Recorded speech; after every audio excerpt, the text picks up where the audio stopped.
Wow, we back. Live out your dreams. Anyway, this Katt Williams, Kevin Hart thing really got me thinking about what I heard Luenell say about a long time ago about how Kevin switched it up when he came to Hollywood and all that stuff, and including Katt bringing Torre on tour with him, which was a chess move, you know what I'm saying, around the board. Let's see what Luenell had to say, because I haven't seen this in a long time, but I do remember a little bit. Yeah, fair use, fair use, fair use. This is fair use, fair use, fair use. For commentary. Sway, sway, sway. Yeah. And where that nigga at? His from the streets. Where is his from the streets at, man? Oh man, you are the best. I am. I prefer to think and like to live my life thinking that I'm the baddest itch in comedy right now. It is the baddest itch in comedy. Mm-hmm. See, and then it's funny. Luenell said and you said the word itch. We know each other from Oakland. She's been on the show before, Right. And we had this whole discussion about Beyonce's song "Bow Down." Yeah. Itches. Yeah. I feel like she could have said another word. She could have said another word, but okay. First of all, I'm not fond of the song because my daughter is 17 and she has such a Beyonce has such Influence. she's been put on such a high bar. Yeah. And she's placed herself on that high bar as well. And she has such a huge following amongst young black women and everybody else that it's like the queen. Like, you wouldn't expect Aretha to make a song like that. It's sort of beneath her. So, but, she set the groundwork for this. Because it went from, if you listen to her songs, it went from Pay My Bills to I Need a Soldier to Me and My Boyfriend to Put a Ring on It. Now, it's, she's with, her name came from Marcy. What you expect her to say? Man, for the project, Yeah, right? ain't no telling what the next record gonna be. Or bust a cap with somebody, by Beyonce. Yeah, featuring Beyonce. Right.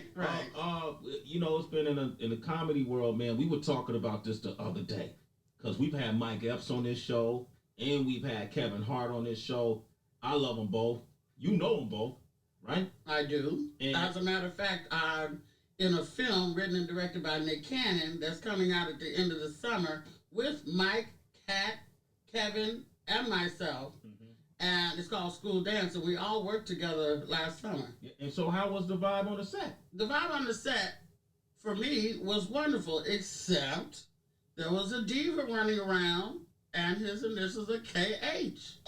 Really? Yeah, and I just sort of didn't like the vibe I was getting. Like this particular person came in the room and was like, "What's up, Luenell?" And I said, "If this fool don't come over here and hug me for real, I'm never going to speak to him again." Because is it like that? Like we're not hugging no more. And then it's like when you go to a comedy club or something and nobody pays you no attention, you sit in the corner and do your thing. Then you get up on stage and you crush. And then you come off stage and everybody wants to be in your face and like pat you on the back. Yeah. It's sort of like that. When we did our scenes and I was killing it, then he wanted to be all, Luenell, I was like, but I've been here for 3 hours. And he was like, not friendly. So KH, can we? Who could it be? Tracy, you want to take a stab at that? Could it be a man named Kevin Hart? I didn't say it. Oh. I didn't say it. Hey. So you caught that vibe. So when you saw I'm just saying he's had, I'm not, listen, not taking away, not for nothing.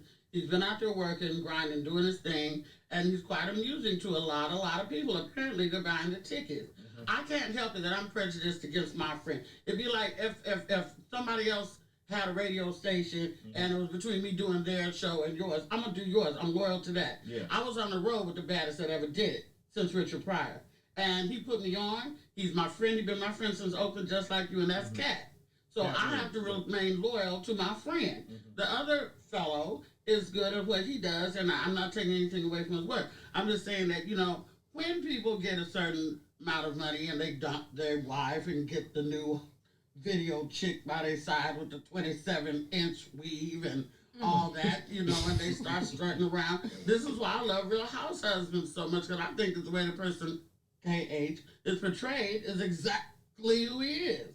That's just my opinion. Now, he may want to, slap me in the street next time I see him, but, he's not paying any bills. I don't see him putting any women on or doing anything for me, so I don't care. You know what I'm saying? I think that we can be friends and be honest enough to say what we feel about each other, you know? Well, I think, and I think he's a very talented person, He and I'm very is. happy for him and his success. And He's been doing it for over 15 years. yes, and he's working and struggling and stuff. But I just have, I'm a single mother. When I left to come out here, my daughter had just thrown up the night before. There's nobody at home with my kid. These men, they go on the road. Their kids are home with their baby mamas, with their girlfriends, with their mamas. My mother's, gone, rest in peace. I'm in Los Angeles. It's me and my daughter just grinding. And luckily, the art of dance has saved her from the street. She's in dance now. She dances. She's a dancer. She's danced on Celebration of Gospel behind Faith Evans and Jessica Reedy. She danced behind Michelet, behind Yo-Yo. She's a dancer. And I thank God for dance keeping her off the street. But there's nobody there looking after my child. Yeah. And I don't have, I'm still washing clothes and folding clothes, and I haven't gotten the recognition or the money that I feel that I deserve. They would have you think that in this comedy game, it's nothing but men out here grinding and making people laugh. Right. Shaka's doing a whole tour. There's no women on that tour. If there are women, then nobody knows. Right. They're not making any heat. They're not generating any fire. And, I'm like, okay, so why we got to be thrown a bone like that? So anyway, I'm taking names on mine. You taking names? I'm taking names on Luenell mine. is here. She's telling the truth. That's right. All right, she's telling the truth. And I'm on this show here in Madison Square Garden on April Fool's.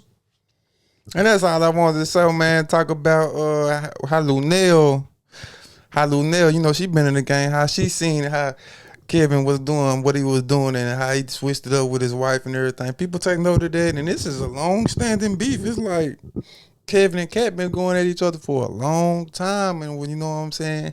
We already seen what Kevin said on the Breakfast Club, and I'm not trying to be biased. I just remember Luenell saying that about the once he got to Hollywood, he switched up and changed his beat, changed it and got his woman and got the 27-inch weave and got the video viral and all that. So I wanted to play a little bit of that interview. And the Torre going on tour with Katt, man, that's a chess move. Like I said earlier, that's a whole chess move. I seen Kevin Hart mad when TMZ rolled up on him earlier. So it is what it is, man. Let's see who gonna make their next move, their best move, man. Because that Kevin Hart, that Katt Williams move he just did was a chess move. And I'll see y'all next time. Live out the dream.